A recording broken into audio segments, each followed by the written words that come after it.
07 Commanders, and welcome aboard. Getting reputation for the superpowers is an important part of the Elite Dangerous universe. Unlocking new systems to explore and ships to fly can be a lengthy process at the best of times, but none is more dreaded than the path to unlocking the fearsome Federal Corvette. If you've seen my previous video about doing the Imperial Grind, you may notice a lot of similarities between the two, but there are a few key differences that I'm going to lay out for you. As always, reference links are listed below, and don't forget to hit that like and subscribe button or catch me streaming live on Twitch. Now, let's get to it.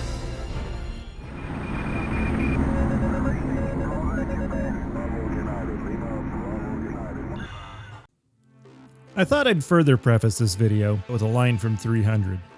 This will not be over quickly. You will not enjoy this. Well, maybe you will. Your masochistic tendencies are your own business. In this guide, we'll be focusing on getting started with missions you can do that are easily accessible early in any commander's career.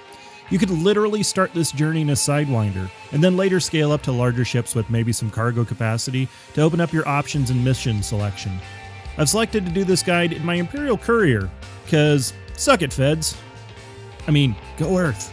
When you make the decision to start climbing the Federal ranks, there's a couple of routes you can take. One of the more interesting missions is evacuating burning stations that have been attacked. Below I've put a link to Inara for a list of damaged stations. But as of recording right now, there are no stations, and there haven't been for quite a while, in need of passenger rescue. But it's a good source of reputation if you have a ship with passenger capacity and a couple of heat sinks. Additionally, community goals can offer a reputation boost for participating, so that's nice. Federal systems in Boom can offer you transport jobs that may take a little longer, but offer a bit more rep and can break up the monotony. It's easy to filter out and see which systems are eligible in stellar cartography.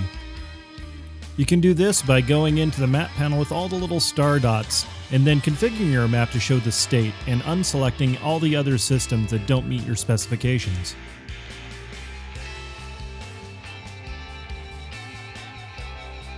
Then select a system and start running missions.